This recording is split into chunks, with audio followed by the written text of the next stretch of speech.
Good morning, good evening, good night, whatever time it may be where you're listening. Welcome to Hurried History. My name is Layla, and I'm your host on this inaugural journey of what should be a fun way to learn something new in a hurry. My goal is to provide you with a quick history lesson in the time it would take you to get to work, get your morning routine started, drink your coffee, or just take a quick break from whatever you're doing that you probably don't really want to be doing anyways, and just learn some history. First off, let me tell you a little bit about myself. As I mentioned, my name is Layla, and I live in South Carolina. Graduated with my BA in history in June of 2017 from Columbia College. I was an emergency medical technician for 12 years prior to quitting to complete my degree, so happy EMS week out there to all the EMTs and paramedics I know. I'm currently enrolled in the Public History Master's Program at American Public University, and one of my classes is the reason that this channel now exists. We were tasked with creating a public history project, and I knew I wanted to do something on a bit broader of a scale than a local project, and I figured what better way to reach a large audience than the power of the internet. Especially with YouTube, because YouTube has created some of my favorite content that I've ever seen, and I really wanted to be a part of the YouTube community, especially the history YouTube community. The way this will work in the future as far as episodes goes, I'll be taking questions or topics from the audience, and you can suggest those by either emailing me at hurriedhistories@gmail.com or the hashtag hurriedhistory on Twitter. All of those links will be down in the description as well. Please feel free to let me know what you'd like to have a hurried history lesson on. Any comments, questions, concerns, all those can be left down in the comment sections below. Please implement that. It is the biggest help for me to let me know what y'all like, what you don't like, what you want to see. Because I really want to continue this after this inaugural episode goes. So now that the introductions are out of the way, let's jump right into it.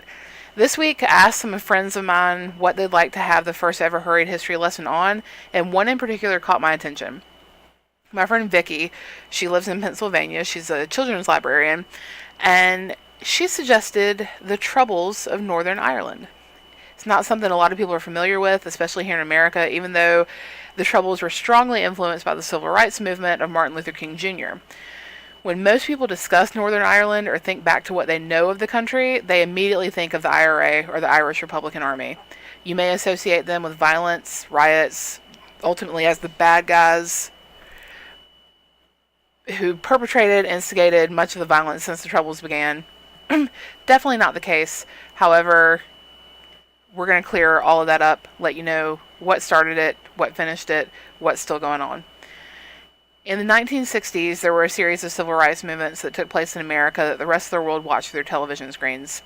It's not something we think about the rest of the world seeing. We're very Americentric here in America. The rest of the world looks at us, they get their news the same way we get our news about them. And while the struggles were very different, the root of the problem between Northern Ireland and here was the same. The desire for equality was strong, and just like the African American population in America who were fighting for their basic rights, the Catholics of Northern Ireland also wanted their place in society recognized on the same level as the Protestant majority in Northern Ireland. I need to preface this by saying that this wasn't a religious ordeal by a long shot. It just so happened that the minority at the time were Catholics who wanted a unified Ireland rather than British control backed by the Protestant majority in the country. It's just a tad bit easier to use Catholic and Protestant than it is to use the tongue twister of loyalist and unionist. I'd sit here and edit for days if I had to switch back and forth between the two, and nobody has time for that. This is Hurried Histories, not a 3-hour lecture, even though I could definitely go for 3 hours about this. The Troubles is generally noted as beginning in October 5th of 1968, although the problems began much earlier than that. The Troubles would go on to last for 30 years and are historically noted as ending with the Good Friday Agreement on April 10th of 1998. The effects can still be seen and felt in Northern Ireland today. They have separate neighborhoods, high walls, regular violence occurs when people cross turf lines. It's still a big deal over there. Over the 30 years of the Troubles, 3,600 people died, 50,000 were injured. The protests turned into riots between the two warring parties over the future of Northern Ireland and the territory it encompassed. In one particular incident on August 12th, 1969, the British Army was called in to quickly quell the violence. They ended up not pulling out completely until 2007. It became the longest campaign the British military would ever see themselves involved in. It was also noted that the army's use of excessive force did nothing but plant seeds of discord among the people. They contributed to the escalation of violence between the Catholics and the Protestants. One of the organizers of that particular march where the violence took place, the original violence, he had many people come up to him that day and said that things would never be the same again, and he was correct in saying that, and everybody else was correct in saying that as well. At the beginning of the conflict, the Republican Catholics wanted no part of a solution that didn't include full withdrawal of British control and unification. Violence escalated in the early 1970s. One of the most famous incidents in the Troubles was Bloody Sunday. It was commemorated in a song by U2 of the same name. That's how most people have a correlation to the Troubles. Like when they hear that song, they know it was about Northern Ireland. Probably don't know what the history is, but you're about to find out. Bloody Sunday was aptly named due to the British Army's killing of 13 Northern Irish civilians during what started out as a peaceful protest.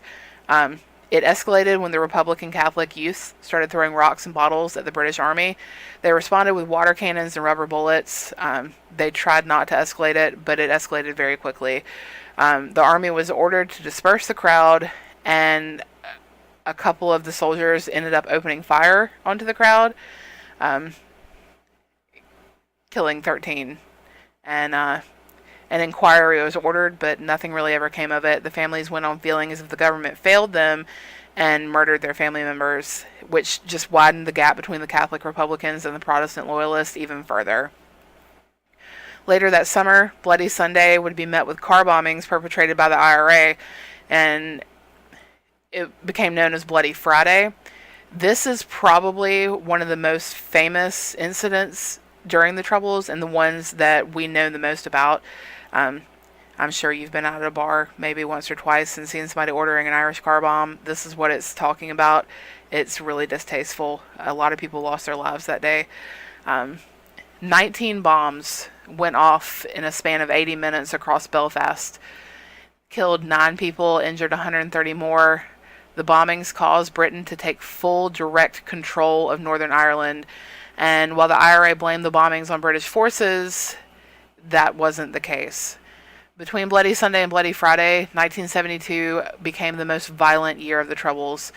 30 years later, on the anniversary of Bloody Friday, the IRA issued an apology, finally owning up to the bombings and the loss of life incurred in the name of their cause, which was a big deal because the families, that's all they ever wanted from the IRA, was for them to acknowledge the fact that it was them that killed their family members in the name of the country, and they wouldn't own up to it simply because of the fact that they thought that the loss of life was for country, and that was one of the most honorable ways that you could die.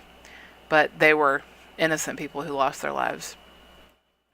The violence did not stop in the years following the 1972 deaths. In fact, it continued well into the 90s and even into today, despite the 1996 Good Friday Agreement that was obtained in part by American President at the time, Bill Clinton.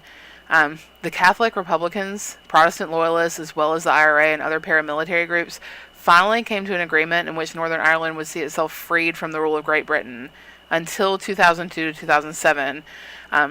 During this time, a new wave of violence broke out, and direct rule was also taken again by Britain. And it wasn't until 2007 when the two groups finally trusted one another enough, their desire to see direct rule abolished allowed for unification of the country. Hopefully for good this time. The political climate is still very much charged in the area, as I mentioned earlier, though. And violence happens pretty regularly. But that is the gist of the Troubles.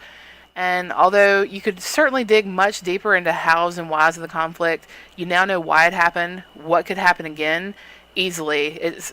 It's very much a South Korea, North Korea sort of climate over there, in that Northern Ireland would rather, let me put it this way, the Republicans in Northern Ireland would rather resort to violence than see their country taken over by Great Britain again. It's just something that they didn't want a part of.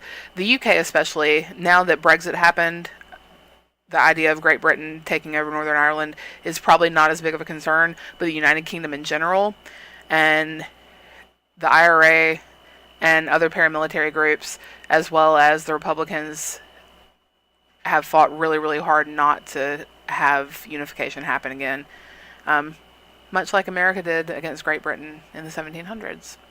Um, but if you have any more questions about the troubles that I didn't answer here, or would like a more in-depth look into a part of them, feel free to drop your questions down below in the comments sections. I'll be happy to answer them. I'll do the research, figure out what you wanted to hear. Feel free to subscribe if you enjoyed this first episode of Hurried Histories, and please tune in next week to see what questions we'll answer.